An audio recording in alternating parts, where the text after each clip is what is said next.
To my channel. இப்போ நம்ம யாரை பற்றி பேச போகிறோம்னா நம்ம இளவரசரை பற்றி தான். அவர் நேற்று ஒரு வீடியோ போட்டிருப்பார். காலில் கட்டோட மூஞ்சில் காயம். அது எதனால் இந்த காயம் வந்துச்சுன்னா எனக்கு தெரியாது.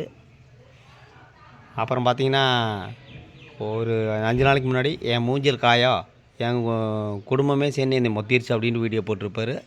அப்புறம் நேற்று பார்த்திங்கன்னா சாரி ஃப்ரெண்ட்ஸ், நான் கீழே விழுந்துட்டேன், காலில் கட்டோடு இருக்கிற அப்படின்னு ஒரு வீடியோ போட்டிருப்பார். சில மாதங்களுக்கு முன்பு இவர் என்ன சொல்லியிருக்காருன்னா, எனக்கு பொய் வேஷம் தெரியாது, பொய் வேஷம்லாம் கண்டாலும் பிடிக்காது அப்படின்னாரு. அவர் நேற்று இவர் பேசினது பொய்ன்னு இவரே ஒத்துட்டார்.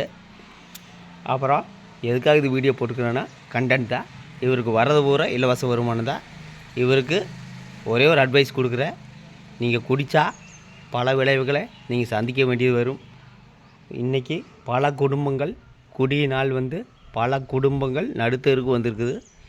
நீங்கள் அந்த குடியை விட்டுட்டு நல்வழியில் போனால் உங்களுக்கு நல்லது, உங்கள் ஃபேமிலிக்கு நல்லது, உங்களுக்கு அழகான ஒரு குழந்தை இருக்குது, நீங்கள் எப்படியெல்லாம் வாழலாம். ஆனால் நீங்கள் குடி மட்டும்தான் நம்ம வாழ்க்கையை நீங்கள் நினச்சிட்ருக்கிறீங்க, அது கிடையாது.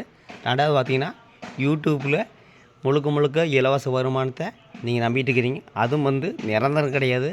நீங்கள் இவர் நினச்சா என்ன வேணால் பண்ணலாம், ஏதோ ஒரு பிஸ்னஸ் பண்ணலாம், ஏதோ ஒரு வேலைக்கு போகலாம், அதெல்லாம் கிடையாது. நான் இருபது நாள் நல்லா இருப்பேன், 10 நாள் போதை போட்டு ஆட்டம் போடுவேன். இவருக்கு யாராவது நல்வழிப்படுத்துகிறாங்க. நீங்கள் ஒரு வீடு மாறினா மட்டும் நல்லவராக இருக்க முடியாது. ஒரே வீட்டில் இருந்துட்டு நிறைய வீடியோ போடலாம். இவர் ஒரே வீட்டில் இருந்துட்டு நான் அந்த வீட்டுக்குள்ளேயாவது வீடியோ போடுறேன்னு வச்சுங்க. மொத்தத்தில் பார்த்தீங்கன்னா இவருக்கு குடிய ஒரு மருந்தான்னு கேட்டால் இவருக்கு யாராவது நல்வழிப்படுத்துங்க. குடிய ஒரு மருந்தே கிடையாது. நீங்கள் உங்கள் நம்ம உடம்பில் கல்லீரலுங்கிற ஒரு பார்ட்ஸ் இருக்குது, அது போச்சுன்னா ஒன்றுமே பண்ண முடியாது. ஆனால் இவருக்கு தெரியுமா இல்லை தெரியலையான்னு தெரியல. பொதுவாக நம்ம வீட்டு பக்கத்தில் ஃப்ரெண்ட்ஸ் இருப்பாங்க. நல்வழிப்படுத்துகிற ஃப்ரெண்ட்ஸுனால் அந்த வீட்டில் பல வருஷம் கூட இருக்கலாம். கெட்ட ஃப்ரெண்ட்ஸ் இருந்தால் அந்த வீட்டில் ஒரு நிமிஷம் கூட இருக்க முடியாது. ஆனால் இவருக்கு அட்வைஸு யாராவது பண்ணுங்கள். நான் இவருக்கு ஒரு அட்வைஸ் தான் கொடுக்குறேன். உடனே கொந்தளிச்சு பேசுவாங்க, உனக்கு வேறு வேலை இல்லையா. குடியினால் இன்றைக்கி பல குடும்பங்கள் நடுத்தருக்கு வந்திருக்குது. ஆனால் இவருக்கு தெரியலையான்னு எனக்கு தெரியல. காலில் கட்டோட நேற்று ஒரு வீடியோ போட்டிருப்பார். அதே அதையும் கூட இவர் வீடியோ போட்டிருக்காரு. இவர் எங்கே இருக்கிறாருன்னா மாமியார் வீட்டில் தான் இருக்கிறாரு.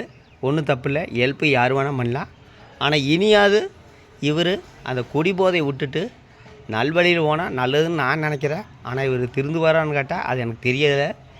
மாதத்தில் 20 நாள் நல்லவராக இருந்துட்டு 10 நாள் நீங்கள் போதையை போட்டு ஆட்டம் போட்டிங்கன்னா அது உங்களை ஒழுக்கத்தை பக்கத்துலேயும் கூட சேர்த்தாது. நம்ம இன்றைக்கி ஒழுக்கமாக இருந்தால் மட்டும்தான் நம்ம இந்த உலகம் உங்களை போட்டு. ஆனால் நீங்கள் போடுறது பூரா பார்த்தீங்கன்னா 10 நாள் போதை போட்டு ஆட்டம் போட்டு 20 நாள் நல்லவராக இருந்தால் உங்களை யாருமே நல்லவராக பேச மாட்டாங்க. மொத்தத்தில் பார்த்திங்கன்னா இவர் குடிபோதையை விட்டுட்டு நல்வழி போச்சுன்னா அந்த பையன் அழகான ஒரு பையன் இருக்குதுங்க. அந்த பையனோட நிலவை யோசித்து இவர் குடிபோதையிலேருந்து வெளியே நிறைய வீடியோ போடலாங்க. ஒரு ஃபேமிலி மேனாக இருந்துட்டால் என்னென்ன வீடியோ போடலாம், அட்டகாசமாக வீடியோ போடலாம். ஆனால் இவருக்கு அந்த போதை போட்டு ஆட்டம் போட்டு நம்மளை பற்றி எல்லோரும் பார்க்கணுன்னு இவர் நினைக்கிறாராட்டுக்குது. குடியினால் பல குடும்பங்கள் நடுத்தெருவுக்கு வந்திருக்குது. இவர் இதை கருத்தில் கொள்ளணும்னு நான் நினைக்கிறேன். இவருக்கு நான் ஒரு அட்வைஸ் தான் கொடுக்குறேன். உடனே கொந்தளிச்சுட்டு பேசுவாங்க, உனக்கு வேறு வேலை இல்லையா, அவர் குடித்தா என்ன, கூத்தடிச்சா உனக்கு என்ன அப்படின்னு பாருங்கள். அவங்க சப்ஸ்கிரைபர் யாராச்சும் இவருக்கு நல்வழிப்படுத்துங்க.